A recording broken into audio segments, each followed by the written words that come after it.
Chapter 13, Reluctant Farmer. Happy and I pulled up to Church Farm School in September of 1966.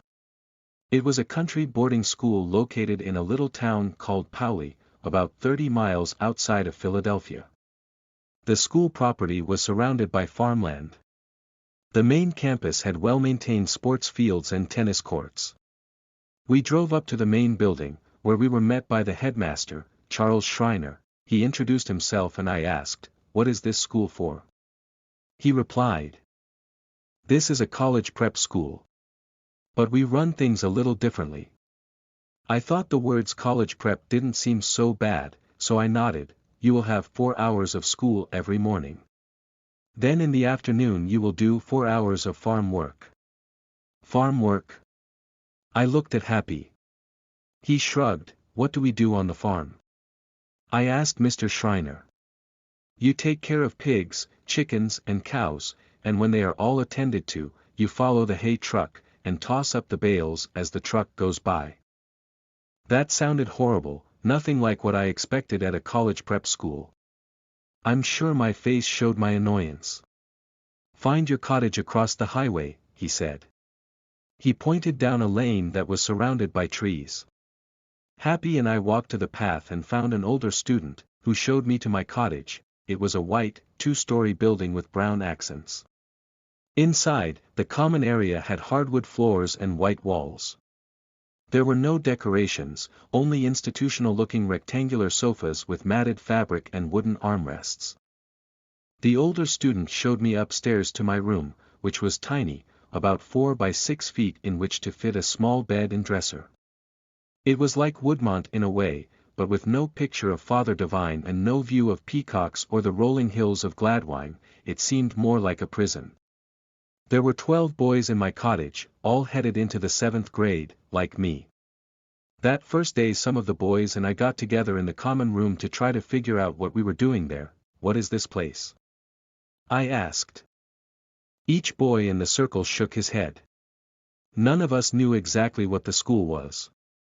"It doesn't sound like college prep," I said. One of the boys replied, "I heard it's for boys who don't have fathers." Another said, "I heard it's a place to send kids when you can't handle them." Both of those possibilities stung me. If I was there because I was fatherless, or because of those hateful words I'd heard that day my mom abandoned me at the Divine Lorraine Hotel, "Your mom can't handle you," then I was facing another betrayal. None of us really knew the reason we had been sent there, but I had my suspicions. I thought Mother Divine wanted to get rid of me like she was getting rid of everybody else. While none of the boys could give me a definitive answer about what Church Farm School was, a few had insider information. First, they said our house mother had been nicknamed Mama Fletch, but she hated it, so we were only allowed to call her that behind her back. We were also supposed to cough the name Mama Fletch in study hall when she was teaching. Only when she was far enough away that she couldn't figure out who did it. Then I learned that if I got in with the right group of boys, and had a little bit of money, I could smoke cigarettes on Friday nights out at the soccer fields. But the most important bit of information came from Ethan Allen Andrews III, since he had been there before. He said, "If you do sports in the afternoon, you don't have to do farm work." I smiled.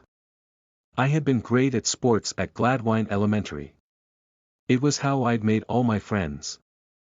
I knew then I would sign up for every sport that Church Farm had to offer.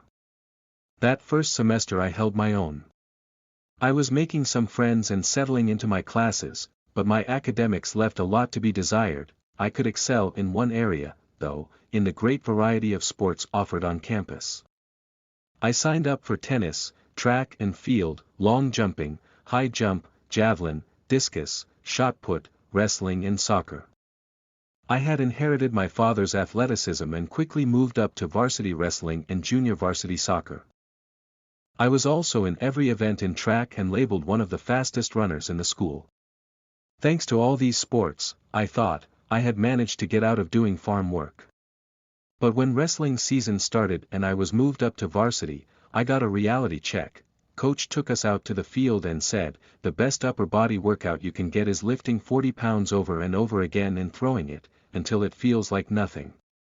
Then the hay truck pulled out and zoomed down the path between rows of hay. "Go get M," he said.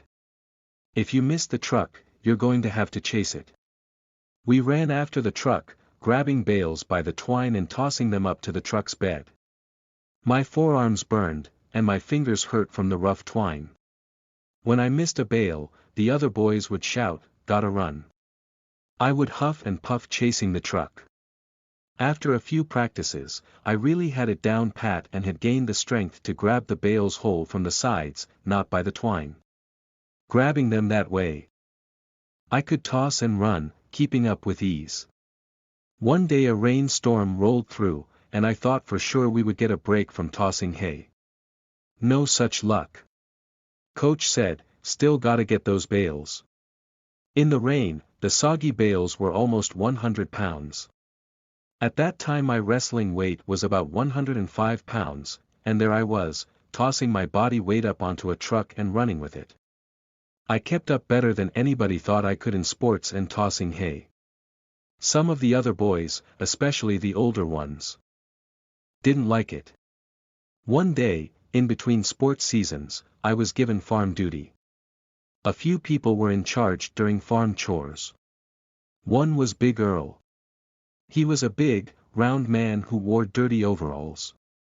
He was so strong he could carry a full-grown sow under each arm.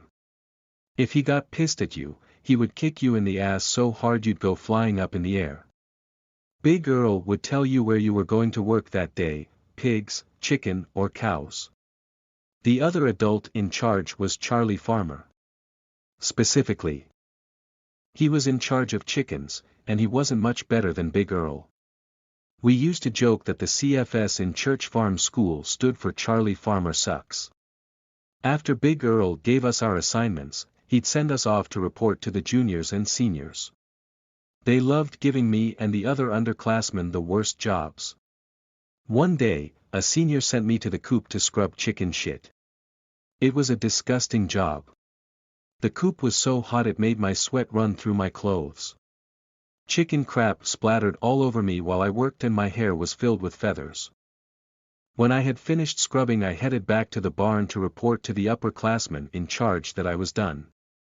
He sent me to the barn to clean up cow poop. I was pissed.